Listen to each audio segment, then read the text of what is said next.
ये आज तक रेडियो है।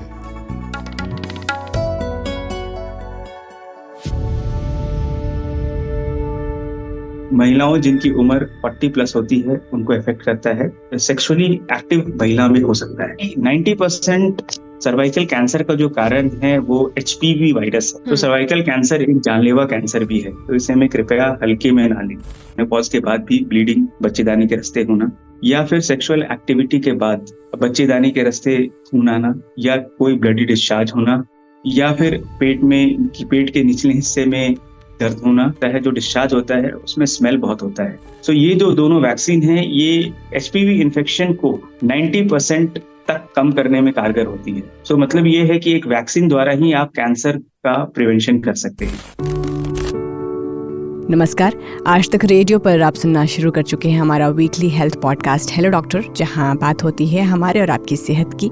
मेरा नाम खुशबू कुमार है।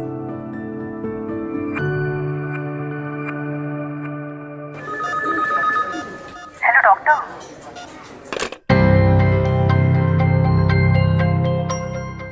पिछले कुछ हफ्तों से हम सर्दियों से जुड़ी समस्याओं पर बातचीत कर रहे थे डॉक्टर से, अपने एक्सपर्ट से, और आज हमने सोचा कि हम कैंसर पर बात करें, और वो भी एक ऐसे कैंसर के ऊपर जो महिलाओं में भारत में दूसरा सबसे बड़ा कैंसर है।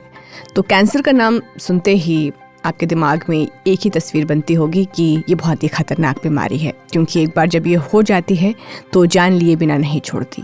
अधिकतर मामलों में जान बचाना मुश्किल हो जाता है। वजहें कई होती हैं।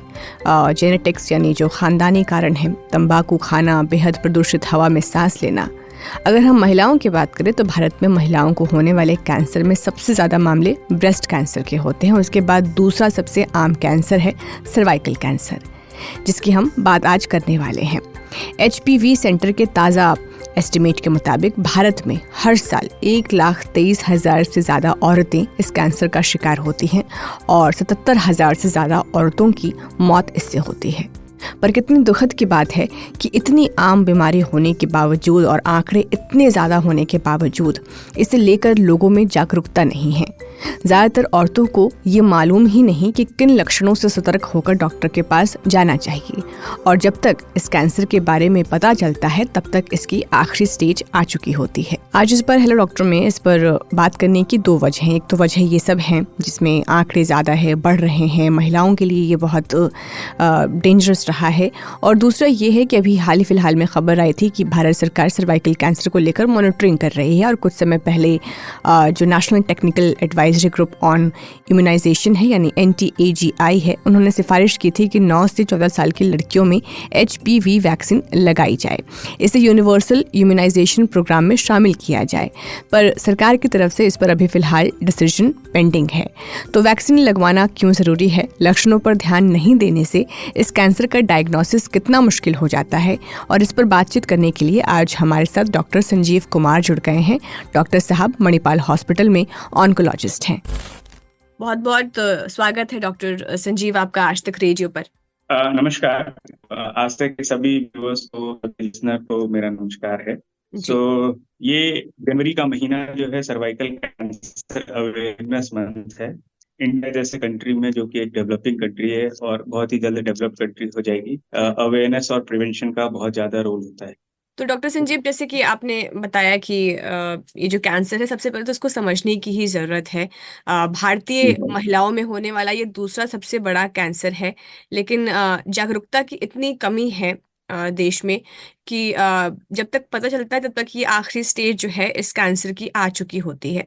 तो सबसे पहले एक आम भाषा में एक जो आम जन है उनको समझाने के लिए ये सर्वाइकल कैंसर क्या होता है, लोग अक्सर इसे समझ ही नहीं पाते कि किस टाइप का कैंसर है, कहाँ होता है और कितना डेंजरस है ये। तो एक बार आप इसे एक लेमैन की भाषा में बताइए कि सर्वाइकल कैंसर क्या है। जी। अगर हम सर्वाइकल कैंसर को समझने के पहले हमें ये समझना पड़ेगा कि सर्विक्स क्या होता है। बच्चेदानी के मुंह को हम सर्विक्स कहते हैं। जो गर्भाशय या बच्चेदानी होती है, यूट्रस जिसको हम कहते हैं, उसका सबसे निचला हिस्सा, वो उसकी जो ओपनिंग होती है, उसका जो माउथ होता है, उसका जो मुंह होता है, उसे हम सर्विक्स कहते हैं। और इसमें उत्पन्न होने वाले कैंसर को हम सर्वाइकल कैंसर कहते हैं। 90% से ज्यादातर ये स्क्वामस सेल कैंसर वेराइटी का होता है, जिसको एससीसी कहते हैं। 10% में कोई और वेराइटी का भी हो सकता है। तो ये तो सर्विक्स में होने वाले कैंसर को हम सर्वाइकल कैंसर। सो जनरली ये महिलाओं जिनकी उम्र 40+ होती है उनको इफेक्ट करता है। सबसे जो मोस्ट कॉमन एज ग्रुप होता है वो 50 to 70 ईयर्स की महिलाओं में होता है, 50 से 70 साल। हालांकि ये किसी भी सेक्सुअली एक्टिव महिला में हो सकता है। हमें ये समझना पड़ेगा इसके कारण क्या है। अगर हम कैंसर के कारण में जाएं, बहुत सारे ऐसे कैंसर हैं जिनका कारण हमें पता होता है, पर उससे ज्यादा जो कैंसर जब होते हैं उसके बारे में पता नहीं होता है। तभी हमें उसकी इलाज में और उसकी रोकथाम में मुश्किल आती है। सर्वाइकल कैंसर एक ऐसा कैंसर है जिसका कारण हमें पता है। देखा गया है कि 90% सर्वाइकल कैंसर का जो कारण है वो एचपीवी वायरस है, जिसे हम ह्यूमन पैपिलोमा वायरस कहते हैं। ज्यादातर वो स्ट्रेन जो होता है स्ट्रेन 16 और 18। ह्यूमन पैपिलोमा वायरस की वजह से ये 90% महिलाओं में सर्वाइकल कैंसर होता है। इसके लिए कोई किसी भी प्रूफ की जरूरत नहीं है, ये हर जगह बहुत सारे शोध में ये पाया गया है और ये लिटरेचर में हर जगह है। और ये जो एक वायरस है, ये जब भी इन्फेक्शन करता है, जो निचला हिस्सा होता है सर्विक्स में, इसमें कुछ चेंजेस करता है और इसमें एक टाइम के साथ एक नॉर्मल जो टिश्यू होती है, नॉर्मल कोशिकाएं होती हैं, वो कन्वर्ट हो जाती हैं कैंसरस सेल में। पहले एटिपिकल सेल्स होती है, फिर डिस्प्लास्टिक सेल्स होती है और फिर वो कैंसरस सेल्स में कन्वर्ट हो जाती है। ये सबसे कॉमन कारण है। एक चीज और जो आपने बताया कि ये देश में, भारत में ये दूसरा सबसे कॉमन कैंसर है जो महिलाओं को अफेक्ट करता है। ये ओवरऑल अगर हम बात करें तो अगर हम अर्बन पॉपुलेशन की बात करते हैं, सिटी की बात करते हैं, तो वहां पे जो कारण है वो ब्रेस्ट कैंसर, जो सबसे कॉमन कैंसर है वो ब्रेस्ट कैंसर का है। बट अगर हम रूरल पॉपुलेशन की बात करें या फिर किसी भी डेवलप्ड कंट्री की या अंडर डेवलप्ड कंट्री की बात करें, तो सबसे कॉमन जो कैंसर है जो अफेक्ट करता है महिलाओं को वो है सर्वाइकल कैंसर। अगर हम सिर्फ इंडिया की बात करें तो इंडिया में ये प्रत्येक वर्ष 1 से 1.5 लाख महिलाओं को अफेक्ट करता है और इसमें से 50% महिलाएं they succumb to death because of cervical cancer. Cervical cancer एक जानलेवा कैंसर भी है, तो इसे हमें कृपया हल्के में ना लें। तीसरी बात एक और इम्पोर्टेंट ये है कि अगर हम पूरे वर्ल्ड को देखें तो इंडिया जो है सर्वाइकल कैंसर का एक कैपिटल है। क्यों? क्योंकि 1/3 महिलाएं जो सर्वाइकल कैंसर से अफेक्ट होती हैं वो भारत की। इसीलिए इसकी जागरूकता बहुत जरूरी है, क्योंकि इसका इंसिडेंस बहुत ज्यादा है और इसका जो एंड रिजल्ट है, इसका जो आउटकम है वो भी बहुत अच्छा नहीं होता है कई बार। डॉक्टर संजीव, जैसे आपने ये बताया कि कई बार कैंसर के सिम्टम्स हमें नज़र नहीं आते, उनकी वजहें हमें नहीं पता होती हैं, लेकिन इस कैंसर के बारे में हमें पता है कि ये किस वजह से जो है वो महिलाओं को अफेक्ट करता है। तो क्या इसके कुछ लक्षण भी है जिस पर मतलब ध्यान देने की ज़रूरत है, जो हमें मतलब एक कंसर्निंग पॉइंट हो सकता है महिलाओं के लिए जो अपनी बॉडी में वो नोटिस करती हों? तो वो कौन कौन से लक्षण हैं? अगर हम कैंसर और उसके लक्षण की बात करें या सर्वाइकल कैंसर और उसके लक्षण की बात करें, तो उसके जो लक्षण होते हैं वो आमतौर पे पोस्ट मेनोपॉजल ब्लीडिंग की तरह प्रेजेंट कर सकता है, जिसमें कि महिलाएं जो है मेनोपॉज अटेन करने के बाद, मेनोपॉज के बाद भी ब्लीडिंग, बच्चेदानी के रास्ते होना, या फिर सेक्सुअल एक्टिविटी के बाद बच्चेदानी के रास्ते खून आना, या कोई ब्लडी डिस्चार्ज होना, या फिर पेट के निचले हिस्से में दर्द होना। तो ये सारे सिम्टम्स जो हैं ये सर्वाइकल कैंसर के हो सकते हैं। एक और जो सर्वाइकल कैंसर का एक और सिम्टम जो होता है, जो डिस्चार्ज होता है, उसमें स्मेल बहुत होता है ना। ये स्मेल का होना भी, स्पेशली एल्डरली, मतलब कि पोस्ट मेनोपॉज के बाद भी ये जो डिस्चार्ज होता है जिसमें गंध होती है, दुर्गंध काफी होती है, ये भी एक सर्वाइकल कैंसर का लक्षण है। तो कई बार ऐसा होता है क्योंकि महिलाओं में जो डिस्चार्ज या वाइट डिस्चार्ज या ब्लडी डिस्चार्ज जो होता है ये बहुत ही आम समस्या है। तो कई बार महिलाएं जो होती हैं इसे कंफ्यूज करती हैं, सर्वाइकल कैंसर के सिम्टम्स को आम समस्या से कंफ्यूज करती हैं। इसीलिए जो उपचार जो है वो काफी, या उपचार या मेडिकल अटेंशन जो होता है काफी लेट स्टेज में लेती हैं। तो इम्पोर्टेंट है कि अगर कोई भी सिम्टम जो है ना, वो अगर परसिस्ट करता है इलाज के बाद भी, तो हमेशा डॉक्टर से संपर्क करें और एक बार इवैल्यूएशन कराएं। ठीक है। ये जो ह्यूमन पैपिलोमा वायरस है, एक बार जब वो महिलाओं के शरीर में घुसता है तो मतलब उसको कैंसर बनने में उसका कितना एक समय होता है, और उसको कैसे हम मतलब एक जांच करवा सकते हैं? अगर हम कैंसर एचपीवी इन्फेक्शन और कैंसर होने के टाइमलाइन को देखें तो ऐसा कोई फिक्स टाइमलाइन नहीं है और पता करना ये मुश्किल है। बट ये यूजुअली जो होता है साल लगते हैं इसमें। It takes years from infection to cancer. So cause है जो एचपीवी इन्फेक्शन का और जो एंड रिजल्ट है कैंसर का, इसमें होने में कई साल लगते हैं। एक और जरूरी चीज ये है समझना कि एचपीवी वायरस का इन्फेक्शन होने का मतलब कैंसर नहीं होता है ना। सो 90% महिलाओं में एचपीवी इन्फेक्शन रहता है ना, इवन पुरुषों में रहता है। बट ऐसा नहीं है वो कैंसर ही करेगा। एचपीवी वायरस के बहुत सारे स्ट्रेन्स होते हैं। जो दो स्ट्रेन्स जो इम्पोर्टेंट हैं है ना, वो स्ट्रेन 16 और 18, और ये दोनों कैंसर करने वाले स्ट्रेन होते हैं। कैंसर के अलावा भी बहुत सारे इनोजेनाइटल रीजन में ये मैनिफेस्टेशन करते हैं, जैसे कि जेनाइटल वॉट्स। तो ये सारी चीजें भी एचपीवी करता है। तो टाइमलाइन बताना मुश्किल है, बट हाँ, it takes years from infection to cancer. ठीक है। और कुछ प्री कैंसर स्टेज में ही इस कैंसर की छोटी सी जांच से पता लगा सकते हैं, मतलब कोई टेस्ट जो टेस्ट है वो अवेलेबल है, वो क्या है, अगर आप इसे बता सके। तो अगर हम सर्वाइकल कैंसर की बात करें तो इसमें इम्पोर्टेंट चीज ये होती है कि इसमें एक प्री कैंसर स्टेज भी होता है ना, जिसको CIN कहते हैं, है ना, जिसको सर्वाइकल इंट्राएपिथेलियल नियोप्लाज्म कहते हैं। CIN के भी 3 स्टेज होते हैं, CIN1, CIN2 और CIN3।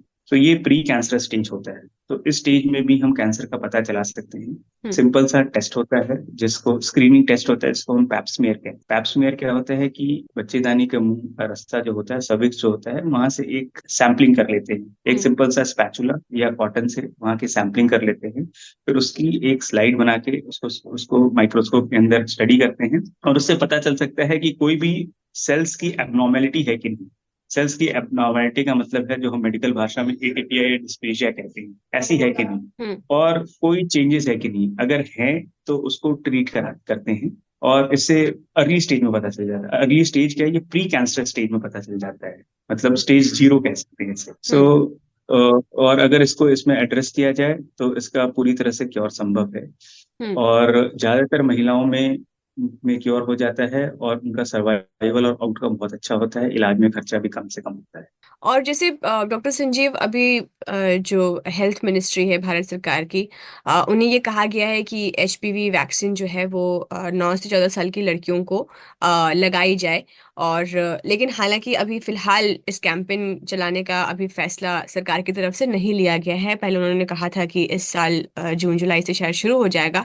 तो मैं आपसे ये पूछना चाहती हूँ कि 9 से 14 साल की लड़कियों को ये जो वैक्सीन है वो लगाना क्यों जरूरी है, और वैक्सीन का कैंपेन चलाना अभी फिलहाल हमारे देश में कितना जरूरी, कितना जल्दी इस पर फैसला लिया जाना चाहिए। यस। सो अगर हम किसी भी बीमारी की बात करें, है ना, अगर उसमें एक प्रिवेंटिव मेजर है तो जो बीमारी होती है वो नहीं होती है। तो इससे जो होता है बर्डन ऑफ डिजीज भी कम होता है, एंड कॉस्ट ऑफ ट्रीटमेंट भी कम होता है। सो कैंसर की अगर हम बात करें तो कैंसर प्रिवेंशन की बात करें तो बहुत कम ऐसे कैंसर है जिसमें प्रिवेंशन और अर्ली डायग्नोसिस अवेलेबल है। सर्वाइकल कैंसर एक ऐसा कैंसर है जहां पे प्रिवेंशन इज पॉसिबल, क्योंकि हमें इसका कॉज पता है। 90% महिलाओं में जो कैंसर होता है सर्वाइकल, वो एचपीवी के इन्फेक्शन की वजह से होता है, इस वायरस के इन्फेक्शन की वजह से होता है। और इसके लिए हमारे देश में वैक्सीन अवेलेबल है। ये 2 फॉर्म की वैक्सीन होती है।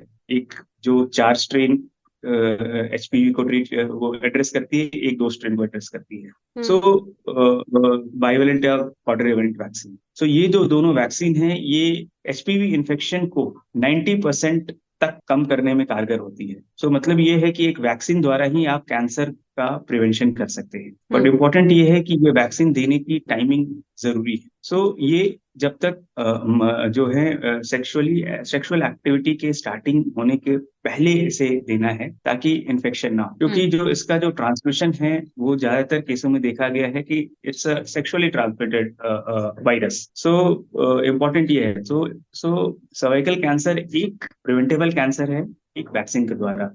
तो ये बहुत ही इम्पोर्टेंट है कि इसे इम्प्लीमेंट किया जाए, अर्लियर द बेटर, क्योंकि दोनों चीजें कम होगी। एक तो इंसिडेंस कम होगा, बर्डन ऑफ डिजीज, और बर्डन ऑफ ट्रीटमेंट कॉस्ट भी कम होगा, जो कि मुझे लगता है कि इंडिया जैसे कंट्री में जहाँ पॉपुलेशन साइज इतना बड़ा है, डॉक्टर, आपसे एक सवाल मैं ये पूछना चाहती हूँ कि मतलब महिलाएं सर्वाइकल कैंसर से पीड़ित होती हैं और मतलब ऐसा मान लिया जाता है कि या तो वो दवाई नहीं लेती हैं या फिर वो जांच नहीं करवाती हैं, या फिर औरतें ये सोचती हैं कि उन्हें मेनोपॉज हो गया है तो अब सर्वाइकल कैंसर नहीं हो सकता। आपसे मैं ये पूछना चाहती हूँ कि क्या पुरुषों को भी इसका जो है खतरा है, और क्या कहते हैं एचपीवी वैक्सीन इनके लिए भी ये भी लगवा सकते हैं, पुरुषों के लिए भी है? हाँ, सो ये बहुत ही अच्छा सवाल है।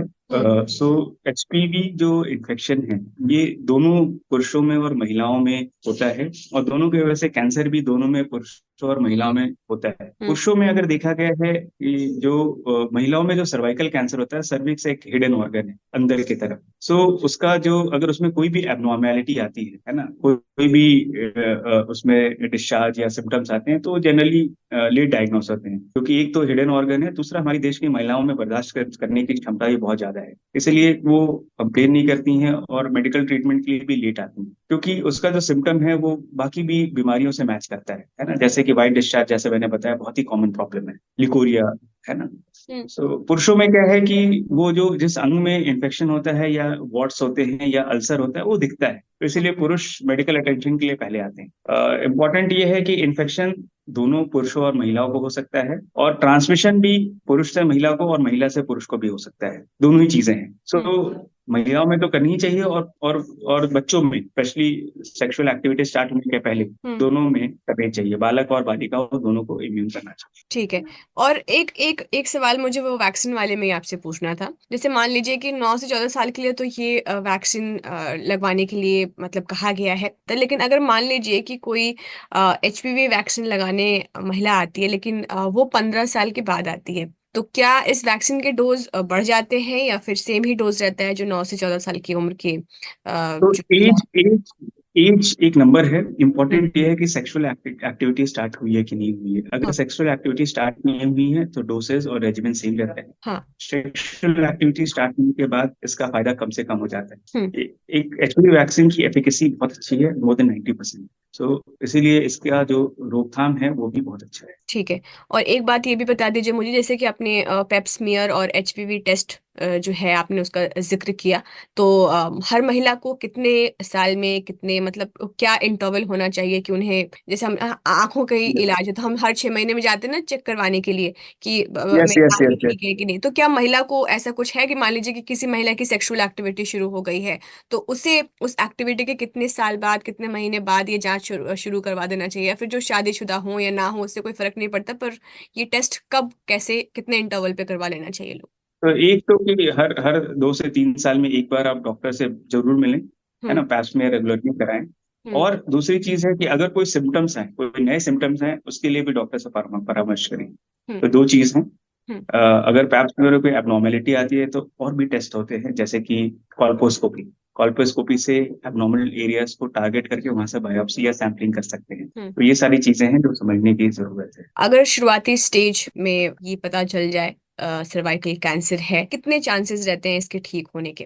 तो सर्वाइकल कैंसर या कोई भी कैंसर अगर शुरुआती स्टेज में पता चल जाता है, तो ट्रीटमेंट रेट जो है, या क्योर रेट की बात करो, इट इज मोर देन 90%, हुँ, है ना, जो कि बहुत कम होता है बाकी कैंसर्स में। अगर हम जैसे पेट की ही बाकी कैंसर्स की बात करें, या महिलाओं के कैंसर की बात करें, जैसे कि ओवेरियन कैंसर, हुँ। है ना, या फिर यूट्राइन कैंसर। तो उससे अगर ओवेरियन कैंसर से कंपेयर करें तो बच्चेदानी के मुंह का कैंसर, सर्वाइकल कैंसर का आउटकम बहुत अच्छा है। अर्ली स्टेज में बहुत सारे पेशेंट्स हैं जो क्योर हो जाते हैं। और बचाव क्या है? जैसे सर्जरी है, टेस्ट है, ये सारी चीज़ें तो हैं जब आप किसी सेक्सुअल एक्टिविटी में हैं या फिर आपने उस उम्र को क्रॉस कर लिया है, तो आपको ये सब जांच करवानी चाहिए। लेकिन बचाव क्या है जो हम अपने लाइफस्टाइल में कर सकते हैं ताकि इस वायरस से इन्फेक्ट इस रिस्क को कम कर सकें? क्या वो चीज़ें हो सकती हैं? सो रोकथाम और इसके बारे में तो जान लिया है, तो रेगुलर स्क्रीनिंग इम्पोर्टेंट है, डॉक्टर से परामर्श इम्पोर्टेंट है। हुँ, सेक्सुअल जो हाइजीन है ना, जेनिटल एरिया की हाइजीन है, वो इम्पोर्टेंट है। हाँ, दूसरा है कि अपने पार्टनर्स के साथ आप रिलेशन में ऑनेस्टली रहे, है ना, हुँ, जो मोनोगैमी गैमी होती है, मोनोगैमस रिलेशनशिप में ही रहे, हुँ, बिकॉज ये बहुत सारे स्टडीज में देखा गया है, बहुत सारे देशों में जहाँ पॉलीगैमी कॉमन है, वहां हुँ, पे इसके इंसिडेंस बहुत ज्यादा है। हुँ, सो सेक्सुअल बिहेवियर या sexual discipline is also very important. Hmm. और एक और चीज है कि सेक्सुअल एक्टिविटी के दौरान जो देखा गया है कि जो डिवाइसेस होते हैं, आईईडीज होते हैं या कॉन्डोम्स होते हैं, उसके उपयोग से भी एचपीवी का इन्फेक्शन रेट कम होता है। तो सेफ्टी भी इम्पोर्टेंट है और क्लीनलीनेस भी इम्पोर्टेंट है। सफाई और सेफ्टी दोनों इम्पोर्टेंट है। Thank you so much doctor Sanjeev हमसे बातचीत करने के लिए। Thank you. तो अगर अपने आसपास आप किसी भी ऐसी बच्ची को जानते हैं जो इस उम्र की है तो उसे ये बात ज़रूर बताएं, उनके पेरेंट्स से ये बात करें, शायद वो समझ जाएं। और अगर आपकी उम्र 26 साल से कम है तो आपको भी ये वैक्सीन ज़रूर लगवा लेनी चाहिए अपने डॉक्टर से संपर्क करके। कहीं ना कहीं से तो शुरू करना भी पड़ेगा क्योंकि ये कैंसर लगातार इसमें इजाफा देखने को मिल रहा है। और डॉक्टर साहब ने जो जो भी लक्षण पर आपको ध्यान देने के लिए कहा है, आप प्लीज़ उसे नोटिस करिए। और ज़रूरत पड़े, अगर आप सेक्सुअली एक्टिव हैं, उस उम्र को क्रॉस कर चुकी हैं, तो एक बार जो टेस्ट है वो ज़रूर करवाया जाए। तो इस